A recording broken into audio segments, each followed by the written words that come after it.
The late afternoon sun cast long shadows across the community college parking lot, the air thick with the smell of hot asphalt and exhaust fumes and the distant hum of traffic on the highway, mixed with the sound of students laughing as they headed toward their cars. But Daniel wasn't laughing, he was walking fast, head down, backpack clutched tight, trying to reach the bus stop before the three guys he'd noticed following him could close the distance. If you believe no one should face fear alone, like, share, and subscribe. Daniel had been attending Metro Community College for 2 semesters, working the early morning shift at a warehouse to pay for classes, his scholarship covering tuition but nothing else. And every day he took the 4:15 bus home because he couldn't afford a car. Couldn't afford anything except the absolute minimum to keep moving toward his degree in engineering. The three guys had been circling him for weeks, not students, just local troublemakers who hung around the parking lot looking for easy targets. And today they'd decided Daniel wasn't, their voices getting louder as they got closer, saying things about his backpack, his phone, what he might have in his pockets. Daniel's heart hammered against his ribs as he picked up his pace, his hands shaking, because he knew what was coming. He'd seen it happen to another student last month, watched from a distance as they'd surrounded someone taken. Everything left them on the ground. The parking lot was emptying fast, students driving away in their safe metal boxers, and the few people still walking to their cars had their heads down, earbuds in, deliberately not noticing what was about to happen 20 feet away. Daniel could see the bus stop ahead, could see the bench where he waited every day. But the three guys were faster now, spreading out to cut off his escape routes. And the biggest one called out, "Yo, college boy, where you going so fast? We just want to talk." Daniel's breath came in short gasps as he made a choice. He stopped walking, turned to face them, and said in a voice that trembled but didn't break, "I don't want any trouble. I just need to catch my bus." And that moment of standing his ground was its own kind of courage. "Oh, you don't want trouble?" the leader mocked, stepping closer with his friends flanking him, forming a triangle that trapped Daniel against a parked car. "That's too bad, because trouble found you anyway. Now empty your pockets before this gets ugly." A woman loading groceries into her trunk 2 rows over glanced up, saw what was happening, and quickly got into a car and locked the doors. And an older man walking past actually crossed to the other side of the parking lot. Daniel realized with crushing clarity that he was alone, that help wasn't coming, that whatever happened next would happen to him and only him. Then he heard it, the distinctive sound of air brakes hissing loud and sudden and closer than any bus should be, and everyone turned to see the number 47 bus rolling directly toward them, not toward the bus stop, but toward this confrontation.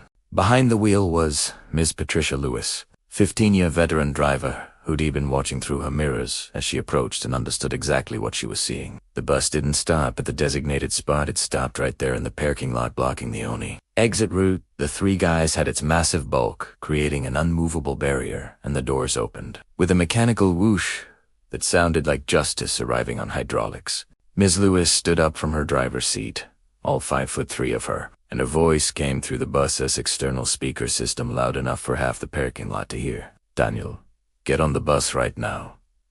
And you three, I've got your faces on 3 different cameras. License to operate this vehicle means I'm a mandatory reporter, and I'm calling this in as an assault in progress, unless you disperse immediately." The transformation was instant. The 3 guys who'd been so confident seconds ago suddenly looked like what they actually were. Cowards who only felt brave when the odds were stacked, and they started backing away, hands up, saying we weren't doing anything.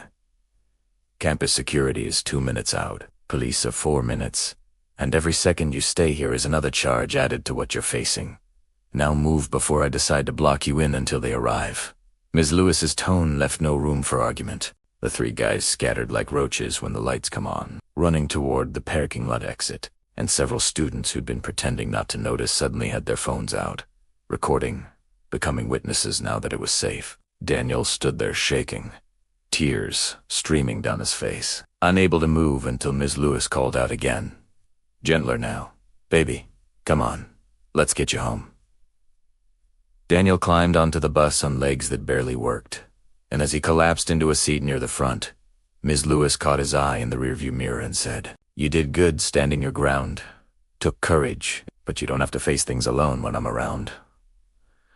The other passengers who'd witnessed everything started talking to Daniel, asking if he was okay. One woman offering him water, a college student, giving him his number and saying we should walk together to the bus stop from now on.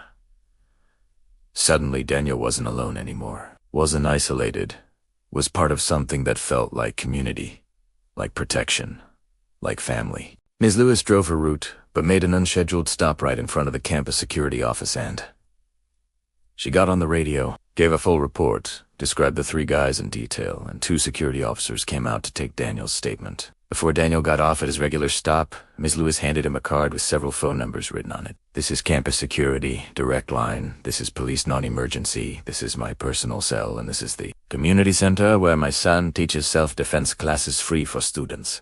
She pressed the card into his hand like she was passing along something sacred, something that meant you matter.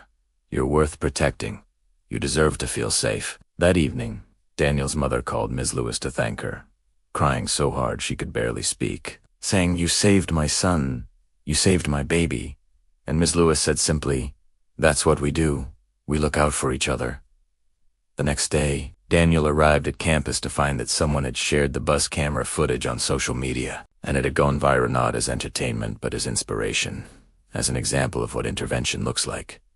Ms. Lewis became a local hero, interviewed by news stations, recognized by the transit authority, celebrated by students who finally felt like someone was watching out for them. The 3 guys were identified through the footage, arrested within 48 hours, charged with attempted robbery and assault, their faces plastered across campus safety bulletins as a warning and a promise. But the most important change was smaller. Quite a students started walking in groups, waiting together at bus stops, looking out for each other. And Daniel joined the self-defense classes where he met other students who'd faced similar situations. Together they formed something unofficial but powerful, a network of people who refused to let fear control their education, who chose solidarity over isolation. Sometimes safety doesn't come from being the strongest or the toughest, it comes from being part of a community that refuses to look away, from having people like Ms. Lewis, who understand that driving a bus is more than transportation. Don't ever think that being a bystander is neutral, that not getting involved is the safe choice, because every time we walk past someone in danger, we're telling them they don't matter. We're choosing convenience over courage. Daniel graduated 2 years later with honors, and at the ceremony, he made sure Ms. Lewis had a front row seat. And when he crossed the stage, he pointed to her and said, "That woman saved my life, and I'm here because she chose to stop her bus and stand up." The entire auditorium stood and applauded, not just for Daniel's achievement, but for the reminder that heroes don't always wear capes. Sometimes they wear transit authority uniforms and drive buses, and understand that every passenger is someone's child, someone's future. Hit subscribe if this story reminded you that courage comes in all forms, that everyday people have the power to change lives, and that the next time you see someone in trouble, you have a choice to be a bystander or a bus driver. And drop a comment below. Have you witnessed something dangerous and spoken up?